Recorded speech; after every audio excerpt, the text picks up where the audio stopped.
Guys, so last but not least, this is the end of Orgo.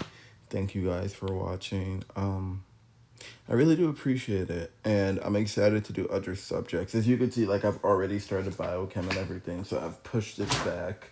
But yeah, the goal is to finish biochem in the next 5 days, finish gen chem, finish physics, and bam, it's time for my test. I have just enough time. But let's wrap up my favorite subject, right? What am I gonna do? Change the name? Joel does biochem, physics, and bio. Okay. No, jokes aside, let's jump right into it. Um, so let's start with extractions, right? Again, like the name sounds, when you're doing an extraction, you separate compounds based on differences in their solubility. Okay? So you should know that never mind.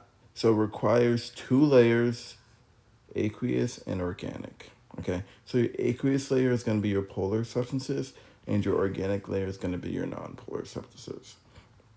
So a few things that you need to know is this right here. So polar dissolves in aqueous, non-polar dissolves in organic, okay?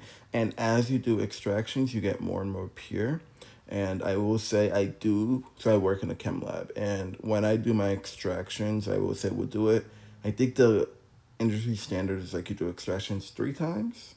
Um, hint, hint. You do extractions 3 times, and the third time it's pure. So, yeah.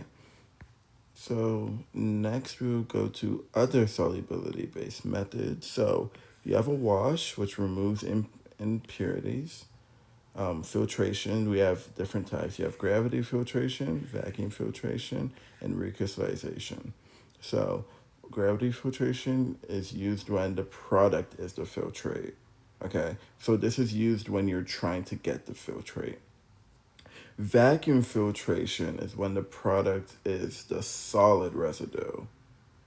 Okay, and then recrystallization is when you purify things, right? And then you form a crystal. I don't know. Hopefully everyone has taken Orgo and you guys have done these at some point, because like the visuals would be really helpful. But hopefully everyone has done them before. So usually I split these up into like chapter 1 point, 12.1, 12.2, but we're just going to keep going. It's not that long of a chapter. So let's go into distillation. So there's a few things. Now these, more so than these guys. Not gonna lie, these are cool, but these guys like are a must like all the time. And here's the key stuff you need to know.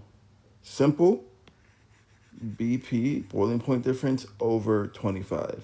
Okay? Please don't forget that. Okay, and you really, really want to use it large boiling point differences. And again, like I'll straight up tell you that is on full lengths.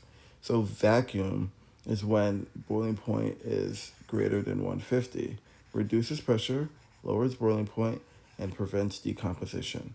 And really the key is to hate that. The key is to understand what the temperatures are telling you. That's really the key. So when you have fraction distillation, you use compounds with under 25 boiling point difference, okay?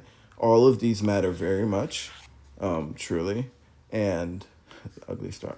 And I would recommend you know these very well, especially the distillations. So next we're gonna move into chromatography. So, and again, why does my iPad keep doing this with the equations? So general principle of chromatography is we're doing it based on affinity, okay? Like here, we did it based on boiling point. Now we're going to do it based on affinity. So stronger affinity to the stationary phase moves slower, okay? So let's look at this. So usually the stationary phase is polar, okay? Mobile phase is nonpolar. Polar moves less. So let's say we have a TLC. And let's say we have, let's call this 0.5 centimeters. Let's say that this spot moves here. Let's call this 0.1. Okay, and then let's say that this spot moved here. Let's call this 0.4. Okay, this bottom spot here would be your polar molecule. So when we're doing RF, distance traveled by the compound versus the whole thing. So in this case, we would do 0.1 divided by 0.5, okay? And for the nonpolar molecule, we would do 0.4 divided by 0.5.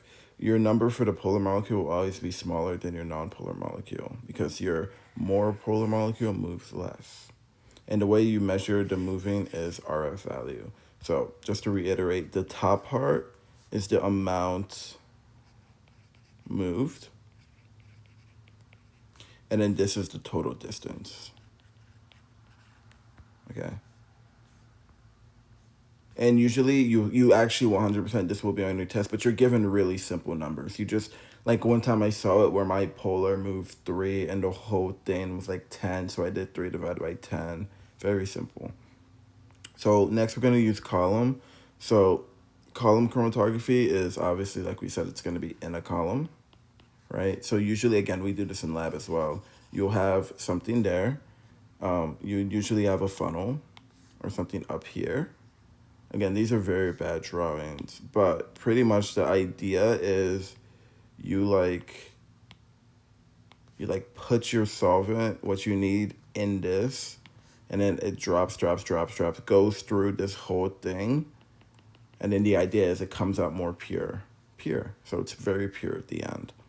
So again, non-polar compounds elute faster. The polar ones get stuck in the silica, okay, because again, silica is polar. So we have a few different variants. So ion exchange is when your beads are charged. Size occlusion. So again, beads charged, depending on what this is, it would tell you which will move faster or slower. Okay, if the beads are positive or if the beads are negative, just to make sure we get that out of the way. So size occlusion, larger molecules elute faster. Affinity binds to specific tags or antibodies. Okay, so straight up flashcard those. Again, questions will be on those for sure. And the last two are gas chromatography. So your mobile phase is going to be the innate gas, okay? Your stationary phase is going to be liquid. Separates volatile compounds by boiling point and polarity, and retention time and peaks. So this one is less important.